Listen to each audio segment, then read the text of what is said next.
Hello everyone, my name's Tris and this is Double A Neal, and I thought I'd tune in.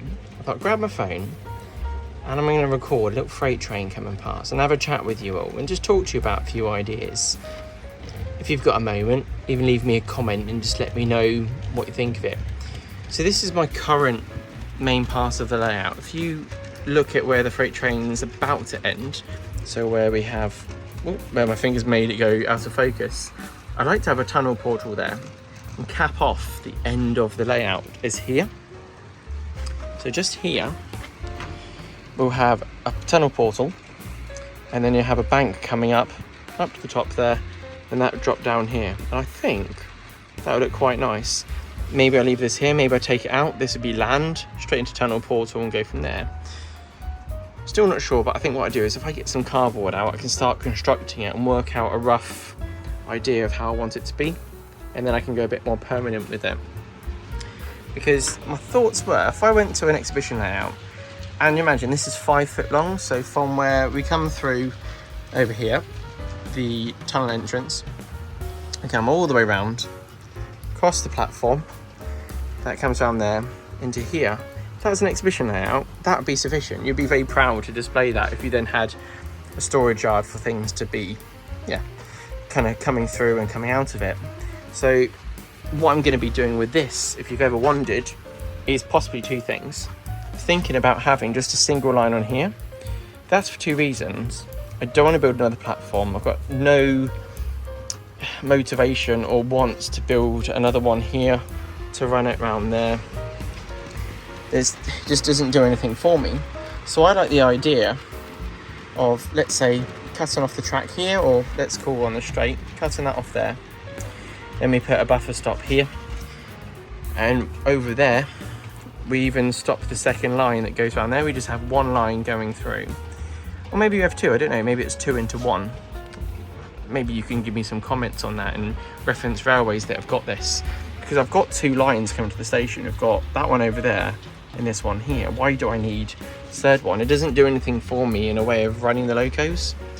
So what I want to do is where this point comes off, that triangle section is going to come across here, and just in front of me we've got all this air. I'm going to have wood here for whatever we want it to be, and we're going to have a goods area. And I like to have not necessarily an ingle nook puzzle where it comes in to do all the bits, but we could have a shunting area that we can organise things that have come in and organise the goods. So yeah, tell me what you think. I'll give you a broader view if I flick it to the other lens. We're going to scroll out. No, I can't. It's stuck on that lens, I'm afraid. I thought maybe it would let me. No, it won't. So yeah, so that's that. So this would be the layout from here all the way over to there for now. And the reason I'm saying about that is because I'm thinking at where the pannier is now, this could be the storage area where you have all the different lines that come in. You know what it's like, fiddle yard. And it will all come round, and we'll just have these two coming through, and you can swap over. Really, the line that goes, if I bring this back over here without my shaky hands causing too much trouble, the line that goes around here is the only time you'll see things, and it almost feels a bit pointless, but I can always change things later if I really want to. Just move that back into place. And we can always do something with this. I've got the idea of having some mills, JSL, do some nice mill buildings, and I'd get rid of all of the narrow gauge bits. That will go away. I would like to do an exhibition layout, and from behind here I'd have a mill section here, and yeah, I've got some ideas on that would be good. And then so the storage yard would start from kind of over here and back, and with the mills we can have like the track. I'm not sure exactly how I want to do it, but the track for the main line is here. So the one behind it will then be blocked by the mills, and I'll have a backboard up.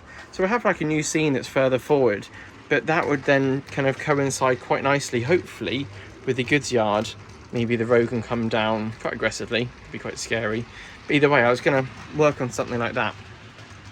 So yeah, so I know it'd be a shame for this to go because it's a nice little layout, but it doesn't do anything for me. It doesn't run very nicely. So I was going to take all the track off it, keep all that.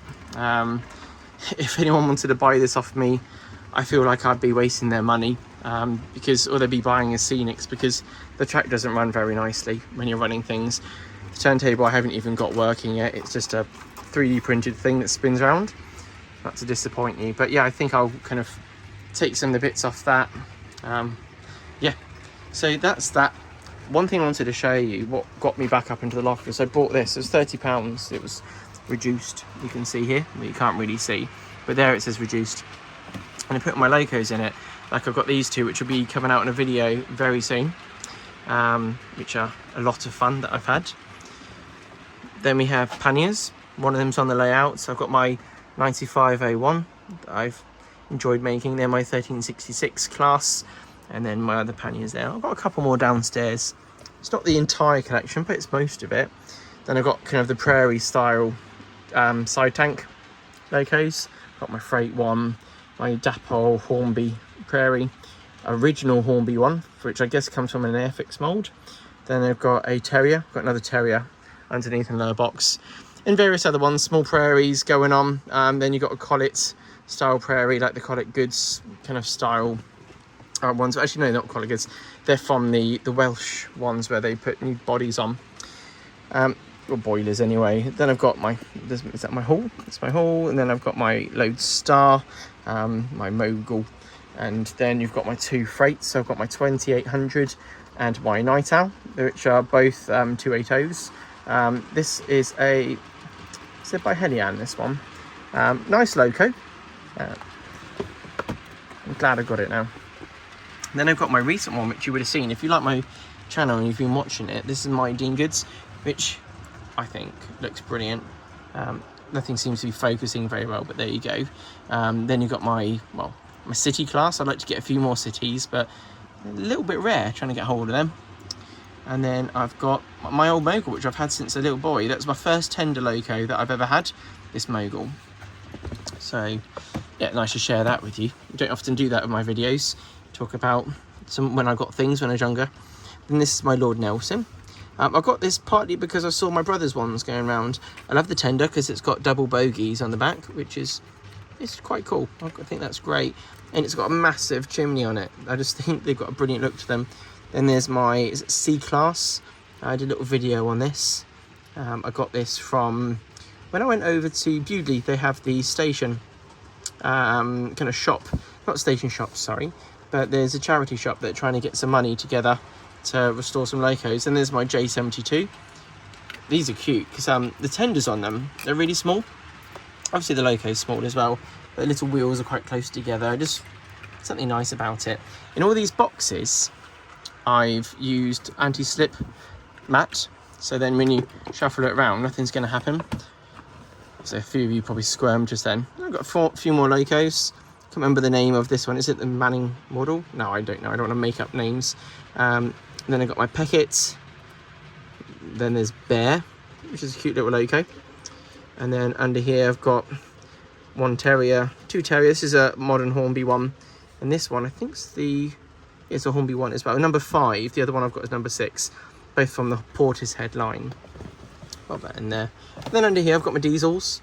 I've not done any reviews on this, but recently bought these. Well, not recently, but I think a month and a half ago I got these from Tony at Tony's Trains. I like the Class 20. I saw one at Severn Valley Railway. It's putting us around. My girlfriend Magda, she just thought it looked really ugly, but I'm like, no, it looks really good. And then there's my Gronk, which has got its really eye-popping red conrods on it. And then there's my 25, which I really like the 25. I know what it is about them, but they look good.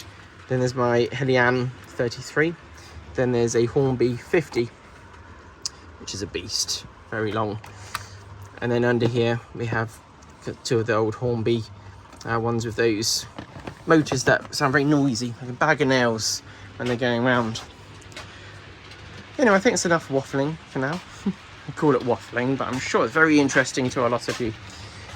But it's nice to share what I'm thinking, because I don't often talk about what I think I should be doing more than just show you what I've been making. And I thought maybe I'll do a few more of these handheld videos in between my, what I call my heavily edited videos, where I'm trying to produce a high quality video for you to enjoy, and I think people enjoy them because I get good feedback about them, and it's nice to do that. But also to pick up the camera and talk, possibly talk at you, so I do apologise if it feels that way, and show you, yeah, me having some fun in the loft and hearing actually how I kind of sound when I'm just talking on the fly, having some fun. A bit like when I do my live streams, which I haven't done any of them for a while. Anyway, thank you so much for watching. I hope you enjoyed it, and maybe you'll see me on a handheld video again sometime. You take care. Thanks to all of you that support me, my patrons, channel members, subscribers, commenters, likers. You've been great. See you soon. Bye bye.